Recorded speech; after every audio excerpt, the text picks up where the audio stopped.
Me and Brody are coming back in this evening after this big marsh buck that we saw a few days ago. Jake and I tried him the other night, didn't have any luck, but we're moving around a little bit on him in here. There's some really good buck bedding in here straight north of me. And this afternoon, we're experiencing the beginning of this big cold front. This morning when we woke up, it was 10-15 miles an hour out of the southeast, the wind. And by 5 this evening, it's supposed to be 20 miles an hour out of the northwest. So completely flipping. And throughout the day, on these wind switch days, we've noticed in the past that mature bucks like to get up and move from bedding area to bedding area. There's a bunch of big buck tracks in this old dried up slough right here going in and out of these willows. But they should be moving this evening. Maybe even a buck bed that he was using this morning, I'm not sure. Or that a buck was using this morning. Show him that bed, Brody.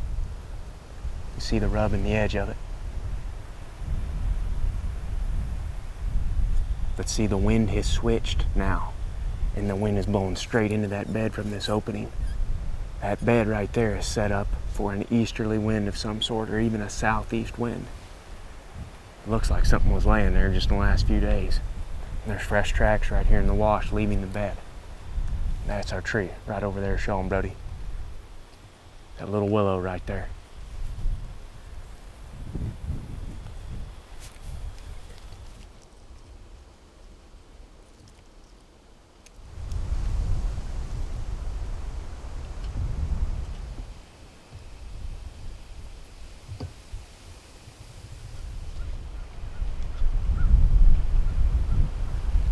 Well, it's almost 5 o'clock and our plans have changed a little bit, as you can tell.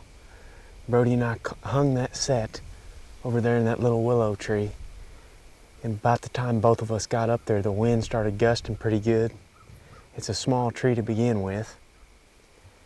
And I heard the tree crack at the base. So I sent Brody down and I pulled the entire thing down. It just isn't worth it from a safety standpoint. So we pulled everything down and drop the stands back here in the woods. We're gonna go try to set up on the ground somewhere over this slough. There's just no trees around this slough. I mean, we're standing in the only row here that has got any size to them, and it'd be hard getting a stand in any of these. So maybe a blessing in disguise that we're setting up on the ground, because we can kind of get a little bit closer to the bedding this way. So we're gonna drop back down in the slough. There was a bunch of fresh mature buck tracks down there leading in and out of these bedding areas. We're gonna slide down it a little ways and get set up. It's probably right. This is probably as far as we want to go. There's lots of big buck tracks going in and out of there, where they're coming up the edge and then they're crossing right there.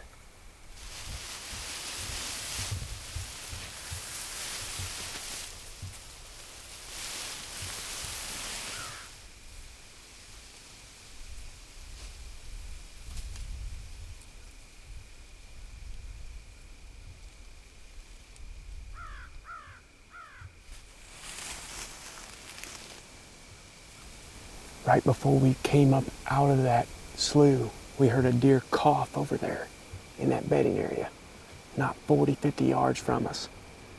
And as we were getting set up in here, I saw a doe coming down the edge over there. I think she saw us because she turned around and trotted off. However, this wind cover is allowing us to get really tight to these deer in their beds. I would assume we're gonna see some more tonight. This may actually work because I can hide in this grass. As windy as it is, they shouldn't be able to hear me moving around. And they're walking the edges of this slough. If I let them get just right below me and come to full draw and raise up, I might be able to get a good clean shot at one.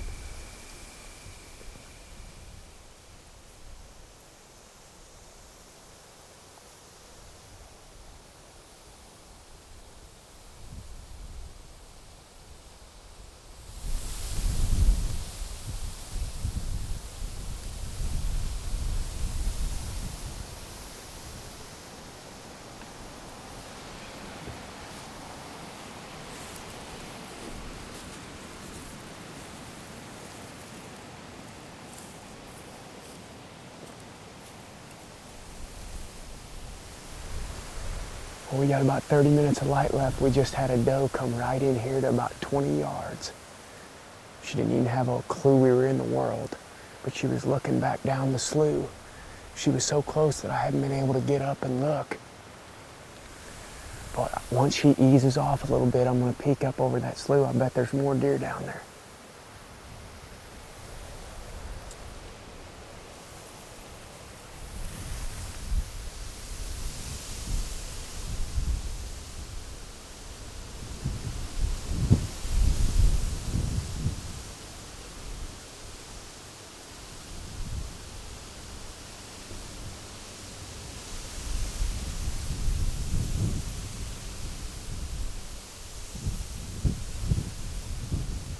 He bedded down.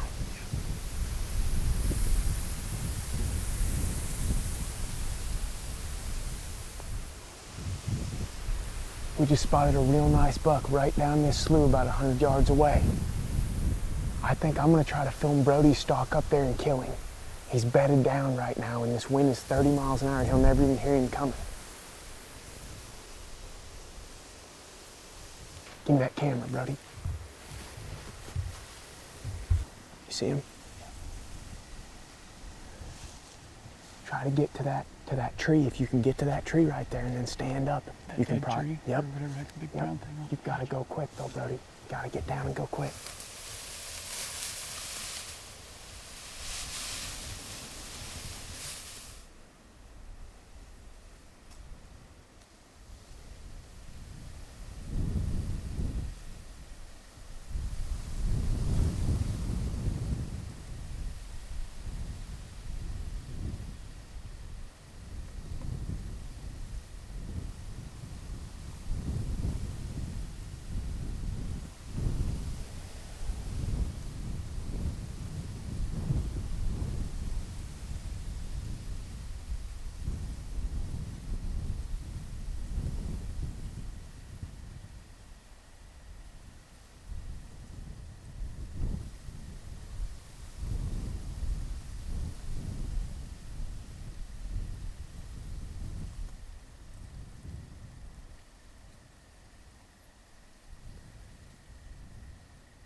Did you ever see him?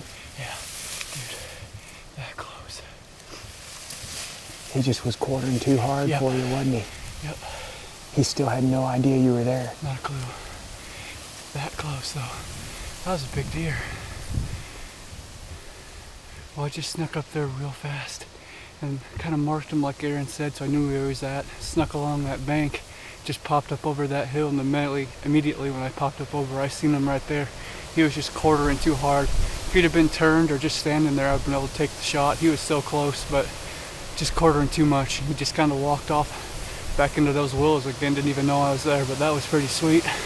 Never been that close to that big a buck before, just like that. But that wind, you know, that wind just helps you sneak right along in there. Can't even hear you. He said he's just too much cordon away. You made the right call, though. Yeah, I wanted to. It was like close, and I was like, right before I left, Orb told me don't take nothing but a good broadside shot, and I didn't want to take anything but that. But man, it was so close. I really wanted to. Looked at him in the binoculars afterwards, just huge.